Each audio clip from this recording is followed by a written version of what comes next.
നമസ്കാരം, പ്രവാസി മലയാളിയിലേക്ക് സ്വാഗതം.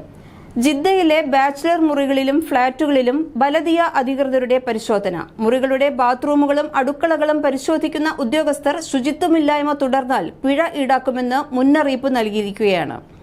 കഴിഞ്ഞ ദിവസം ജിദ്ദയിലെ വിവിധ ഡിസ്ട്രിക്റ്റുകളിലെ വീടുകളിൽ ഇത്തരത്തിലുള്ള പരിശോധനാ സംഘം എത്തിയിരുന്നു. ആരോഗ്യകരമായ താമസം ഉറപ്പുവരുത്തുന്നതിനായാണ് ബലദിയ അധികൃതരുടെ നേതൃത്വത്തിൽ ശുചിത്വ പരിശോധന നടത്തുന്നത്. താമസ സ്ഥലത്തെ ശുചിത്വമില്ലായ്മ ശ്രദ്ധയിൽപ്പെട്ടാൽ പിഴ ചുമത്താൻ അധികാരപ്പെട്ടവരാണ് ബലദിയ അധികൃതർ.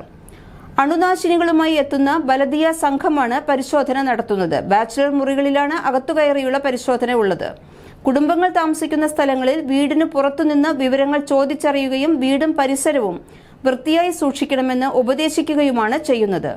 ബാച്ചിലർമാരുടെ താമസ സ്ഥലങ്ങളിൽ അടുക്കളകളിലും ബാത്റൂമുകളിലും പരിശോധന നടത്തുകയും സാധനങ്ങൾ കൂട്ടിയിട്ടിരിക്കുന്നത് ഉൾപ്പെടെ മുന്നറിയിപ്പ് നൽകുകയും ചെയ്യുന്നു. വീണ്ടും ഇതേയിടങ്ങളിൽ പരിശോധന നടത്തുകയും തത്സ്ഥിതി തുടരുന്നതായി കണ്ടാൽ പിഴ ഈടാക്കുകയുമാണ് ചെയ്യുന്നത്. ജിദ്ദയിലെ വിവിധ പ്രവിശ്യകളിൽ കഴിഞ്ഞ ദിവസങ്ങളിൽ ഇത്തരത്തിലുള്ള പരിശോധന നടത്തിയിരുന്നു. അടുക്കളയിൽ പ്രാണികളുടെ സാന്നിധ്യവും പരിശോധിക്കുന്നുണ്ട്. വിവരങ്ങൾ അധികൃതർ രേഖപ്പെടുത്തും. വൃത്തിയില്ലായ്മ തുടർന്നാൽ പിഴ അടയ്ക്കേണ്ടി വരുമെന്ന മുന്നറിയിപ്പും ആദ്യഘട്ടത്തിൽ തന്നെ നൽകുന്നുണ്ട്. ആരോഗ്യകരമായ താമസം ഉറപ്പുവരുത്തുകയാണ് ലക്ഷ്യമെന്ന് ജിദ്ദയിലെ ബലദിയ അധികൃതർ പറഞ്ഞു. സൗദിയിലെ നിയമം എല്ലാവർക്കും തുല്യമാണ്. അവിടെ വലിപ്പച്ചെറുപ്പമില്ല. നിയമം ലംഘിക്കുന്നത് രാജകുടുംബാംഗമാണെങ്കിൽ പോലും നിയമാനുസൃതമായ ശിക്ഷയിൽ ഇളവ് പ്രതീക്ഷിക്കേണ്ടതില്ല.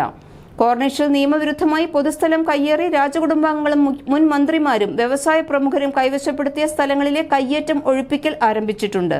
കഴിഞ്ഞ ദിവസം സൗദി സുപ്രീം കോടതി ജിദ്ദ കോർണിഷിലെ 110ഓളം ഭൂമികളുടെ പട്ടയം ക്യാൻസൽ ചെയ്ത് അന്തിമ വിധി പുറപ്പെടുവിപ്പിച്ചതോടെയാണ് ഒഴിപ്പിക്കൽ നടപടികൾ ആരംഭിക്കുന്നത്. ജിദ്ദ കോർണിഷിൽ 110 റിയൽ എസ്റ്റേറ്റുകളുടെ പട്ടയവും ഉടമസ്ഥാവകാശവും റദ്ദാക്കി സൗദി സുപ്രീം കോടതി കഴിഞ്ഞ ദിവസം തന്നെ വിധി പുറപ്പെടുവിച്ചിരുന്നു.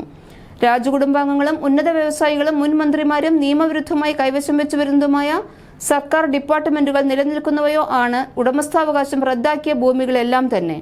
അബദ്ധവശാൽ ഇത്തരം സ്ഥലങ്ങൾ വിലയ്ക്ക് വാങ്ങി കൈവശം വെച്ചവർക്ക് പ്രതിസന്ധി ഉണ്ടാകാത്ത തരത്തിലാണ് കോടതി വിധി. കോർണിഷിൽ കാലങ്ങളായി നടന്ന റിയൽ എസ്റ്റേറ്റ് ഇടപാടുകളുടെ രേഖകളും പട്ടയങ്ങളും 2 വർഷമെടുത്ത് വിശദമായി പരിശോധിച്ച ശേഷമാണ് സുപ്രീം കോടതി വിധി പറയുന്നത്. കോർണിഷിലെ നിരവധി ഭൂമി ഇടപാടുകളെക്കുറിച്ചും അവയുടെ പട്ടയങ്ങളെക്കുറിച്ചും പരിശോധനകൾ നടന്നുവരികയാണെന്നും നിയമവിരുദ്ധമായി കൈവശപ്പെടുത്തിയതാണെന്ന് കണ്ടെത്തിയാൽ അവയ്ക്കും ഇതേ വിധി തന്നെയായിരിക്കുമെന്നും ബന്ധപ്പെട്ട വകുപ്പുകളുടെ റിപ്പോർട്ടിൽ പറയുന്നുണ്ട്. വിവിധ പ്രവിശ്യകളിൽ നിയമവിരുദ്ധമായി സർക്കാർ ഭൂമികളും പുറമ്പോക്കുകളും കൈവശപ്പെടുത്തിയവരെ കണ്ടെത്തി പട്ടയങ്ങൾ റദ്ദാക്കുന്ന നിരവധി കോടതി വിധികളാണ് ഏതാനും വർഷങ്ങളായി റിയൽ എസ്റ്റേറ്റ് മേഖലയിലെ ചർച്ചാ വിഷയം. വ്യാജരേഖകൾ സംഘടിപ്പിച്ച് സ്വായത്തമാക്കിയവയും രേഖകളിൽ കൃത്രിമം കാണിച്ച് ലക്ഷക്കണക്കിന് ചതുരശ്ര മീറ്റർ ഭൂമികൾ കൂട്ടിച്ചേർത്തവയും നിരവധി സ്ഥലങ്ങളിൽ പിടിക്കപ്പെട്ടിട്ടുണ്ട്. അവധി ദിനമായ റംദാൻ 27 പോലും ഭൂമി രജിസ്റ്റർ ചെയ്തതായി ശ്രദ്ധയിൽപ്പെട്ടതോടെ വിശദ പരിശോധനയ്ക്ക് വിധേയമാക്കിയപ്പോൾ കണ്ടെത്തിയ വ്യാജരേഖ നിർമ്മാണങ്ങൾ വരെ കണ്ടെത്തിയ കേസുകളിലുണ്ട്. കൂടുതൽ വാർത്തകൾക്കായി പ്രവാസി മലയാളി സബ്സ്ക്രൈബ് ചെയ്യൂ.